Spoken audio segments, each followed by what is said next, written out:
You, John Fitzgerald Kennedy, do solemnly swear. I, John Fitzgerald Kennedy, do solemnly swear. That you will faithfully execute the office of President of the United States. That I will faithfully execute the office of President of the United States. And will, to the best of your ability. And will, to the best of my ability. Preserve, protect, and defend the Constitution of the United States. Preserve, protect, and defend the Constitution of the United States. So help you God. So help me God.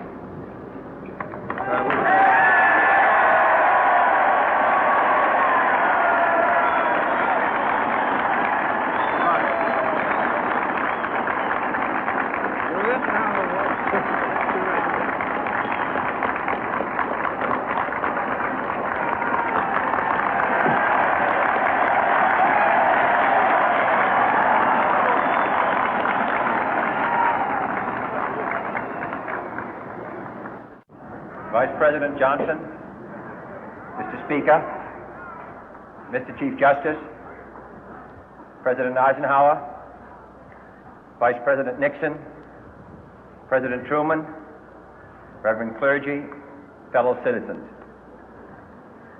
We observe today not a victory of party, but a celebration of freedom, symbolizing an end as well as a beginning, signifying renewal as well as change. For I have sworn before you and Almighty God the same solemn oath our forebears prescribed nearly a century and 3/4 ago. The world is very different now, for man holds in his mortal hands the power to abolish all forms of human poverty and all forms of human life. And yet the same revolutionary beliefs for which our forebears fought are still at issue around the globe. The belief that the rights of man come not from the generosity of the state, but from the hand of God. We dare not forget today that we are the heirs of that first revolution. Let the word go forth from this time and place to friend and foe alike that the torch has been passed to a new generation of Americans born in this century, tempered by war, disciplined by a hard and bitter peace, proud of our ancient heritage, and unwilling to witness or permit the slow undoing of those human rights to which this nation has always been committed and to which we are committed today at home and around the world.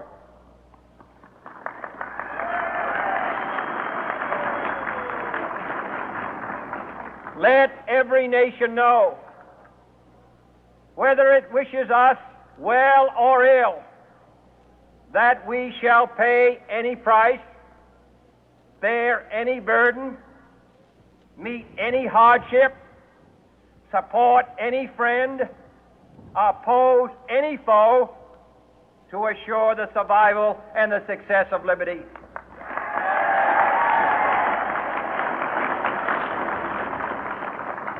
This much we pledge and more.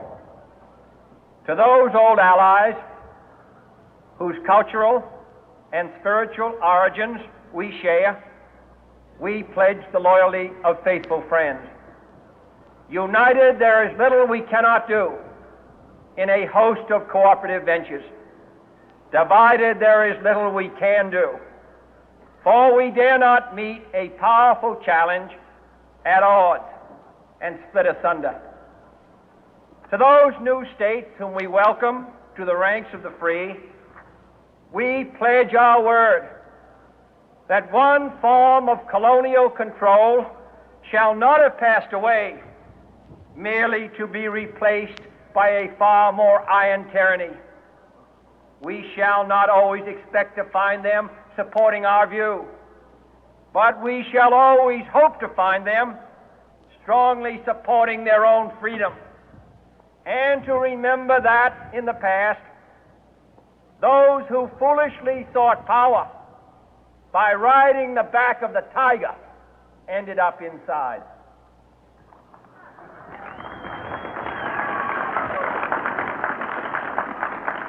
To those people in the huts and villages of half the globe struggling to break the bonds of mass misery, we pledge our best efforts to help them help themselves for whatever period is required, not because the communists may be doing it, not because we seek their votes, but because it is right.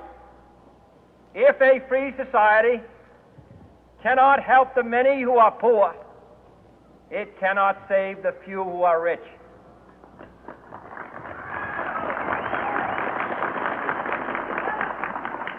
To our sister republics south of our border, we offer a special pledge to convert our good words into good deeds, in a new alliance for progress, to assist free men and free governments in casting off the chains of poverty. But this peaceful revolution of hope cannot become the prey of hostile powers. Let all our neighbors know that we shall join with them to oppose aggression or subversion anywhere in the Americas. And let every other power know that this hemisphere intends to remain the master of its own house.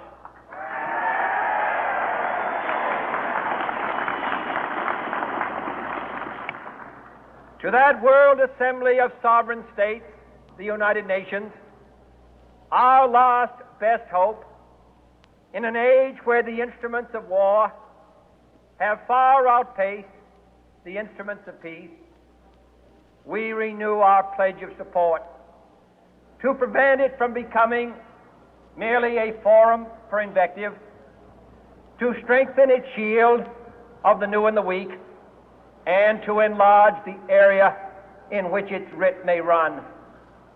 Finally, to those nations who would make themselves our adversary, we offer not a pledge, but a request that both sides begin anew the quest for peace. Before the dark powers of destruction, unleashed by science, engulf all humanity in planned or accidental self-destruction, we dare not tempt them with weakness, for only when our arms are sufficient beyond doubt can we be certain beyond doubt that they will never be employed. But neither can two great and powerful groups of nations take comfort from our present course, both sides overburdened by the cost of modern weapons, both rightly alarmed by the steady spread of the deadly atom, yet both racing to alter that uncertain balance of terror that stays the hand of mankind's final war. So let us begin anew, remembering on both sides that civility is not a sign of weakness, and sincerity is always subject to proof. Let us never negotiate out of fear, but let us never fear to negotiate.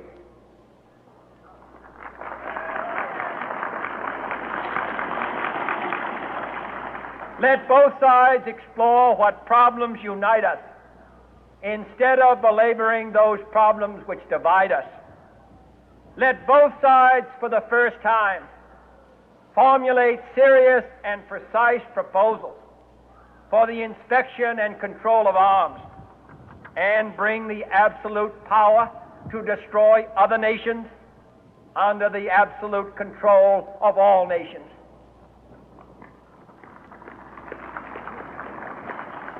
Let both sides seek to invoke the wonders of science instead of its terrors. Together, let us explore the stars, conquer the deserts, eradicate disease, tap the ocean depth, and encourage the arts and commerce. Let both sides unite to heed in all corners of the earth the command of Isaiah to undo the heavy burden and let the oppressed go free. And if a beachhead of cooperation may push back the jungle of suspicion, let both sides join in creating a new endeavor, not a new balance of power, but a new world of law, where the strong are just and the weak secure and the peace preserved.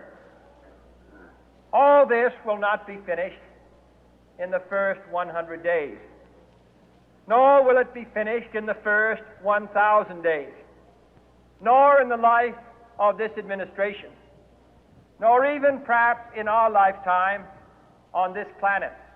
But let us begin.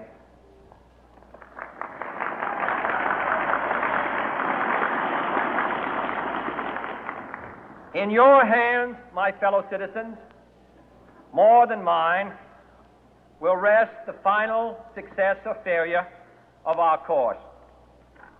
Since this country was founded, each generation of Americans has been summoned to give testimony to its national loyalty.